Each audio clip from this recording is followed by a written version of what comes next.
Hey beauties, what's going on? It's your girl Larice here, the founding owner of BeyondBody.com. Thank you for tuning in to another one of my videos. And if this is your first time here, welcome. In today's video, I want to talk to you about how to make professional looking, awesome looking, cool looking thumbnails for your YouTube channel. This video was inspired because one of my friends inboxed me on Facebook and was like, Larice, what are you using to make your thumbnails on your YouTube videos? Because girl, they look good. So I was like, you're asking. I'm sure other people, that are getting started with their YouTube channel, they probably really don't know what to use. There's so many different tools, systems, softwares out there that you can use to help you with your thumbnail. But I want to show you what it is that I use for my YouTube channel for my thumbnails. So before we get into this video, wait. I was just about to tell you, before we get into this video, make sure you subscribe, but I just realized I'm over here looking like Ashy Larry making this video for you, and I make skincare and aromatherapy products. So wait a minute, before I continue to embarrass myself, let me put on some Renewed Freshness by Beyond Body. Yeah, I can't be on here looking crazy. And y'all wasn't even gonna tell me? That's okay though.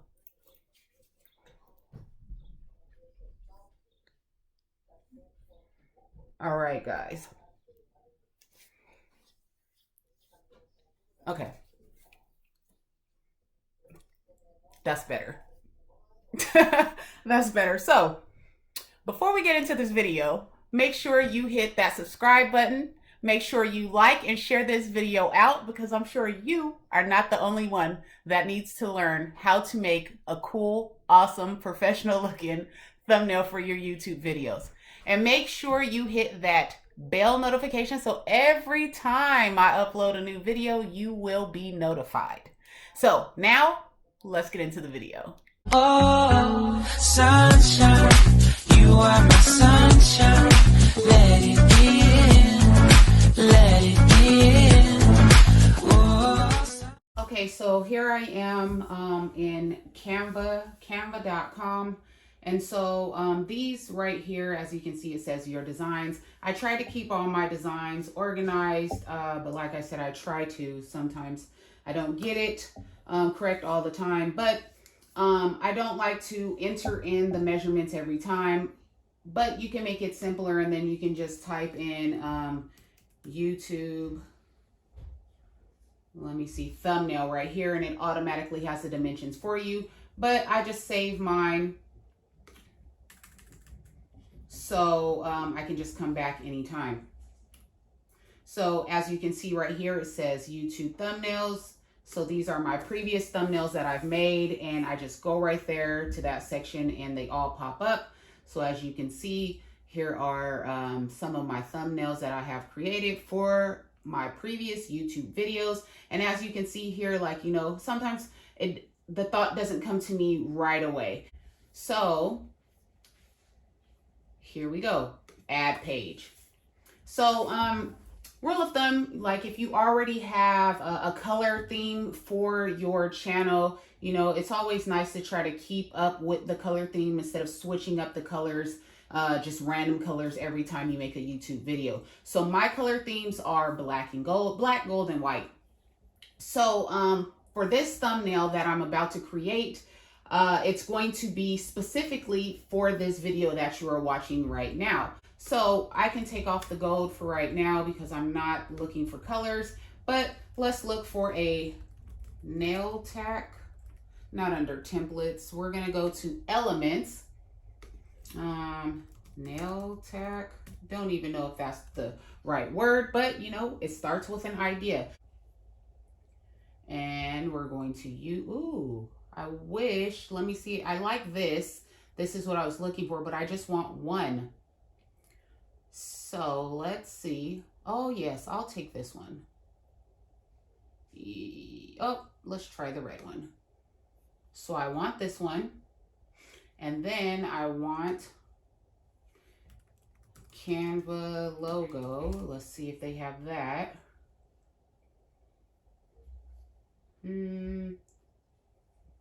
I'll go with this one right here. Make it a little smaller. All right, beauties, at this point, I decided to speed up this video because you guys would have been sitting here staring at a 20-minute video, and we cannot have that. So there's that. And then let me see if I have a good picture of myself already, so I don't have to, let me see, so I don't have to take a new one. Let's flip that around. And as you can see, I already have my outline going on. And FYI, Canva does not create outlines like this. I have another app that I use on my cell phone, so I toggle back and forth from the computer to the cell phone when I do make thumbnails. Of course, Canva has its own app where you can make your thumbnails on your cell phone, but I don't like making my thumbnails on my cell phone. I prefer to have a bigger screen. So that is why I am here, but you don't have to go back and forth like I do. Okay, so we need to change the color of that. Yes. Let's try a white one. Okay. And then red, I think we should keep that tack red if I decide to even keep the tack. And then you just want to write some text. What text is this? Sometimes I switch up the text, but I need to get, I don't know what the word is. I don't want to say uniform, but get in the habit of, you know, just making the text look the same. I had to speed up the video again because this part right here, this took me forever. This probably was the whole 20 minutes just on this section alone. I'm real particular when it comes to, you know, how things look, especially my branding and things that I just put my name on and just put out there into the atmosphere. And I want to duplicate page, see how it looks without that.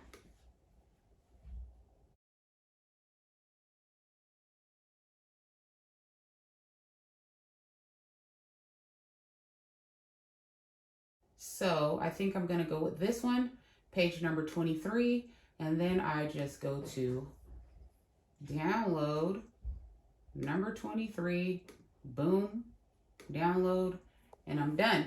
I'll go backwards and I'll go in here and show you exactly how I use my cell phone to create the outline for my images.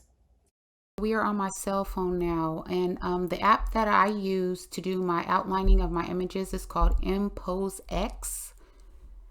And so I'm in my photos on my phone, and I am just going to select a random image. You guys already seen, I did not use this image inside of my tutorial on Canva. This is just a random photo that I chose inside my photo album on my cell phone. I usually use 16:9 frame size, but as I kept scrolling, I noticed that they added some new features in here, Facebook, Twitter, and they already had YouTube thumbnail.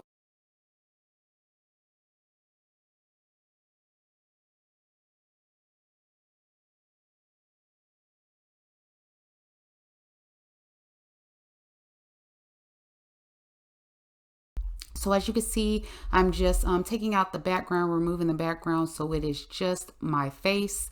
And sometimes you have to zoom in to get the small pieces because as you can see, I was ripping my braids out in this image. So I had to go back and redo and make my brush a little smaller.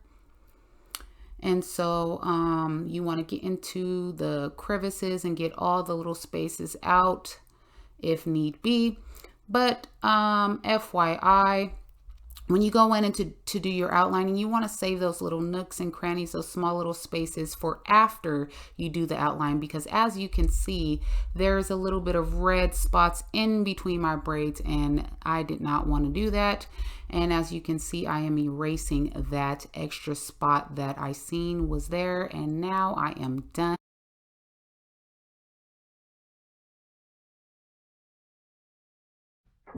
All right, beauties, that's all I have for you today. If you have any questions, comments, or concerns, as always, make sure you leave them down in the comment section below. Take care. I'll see you on the next one.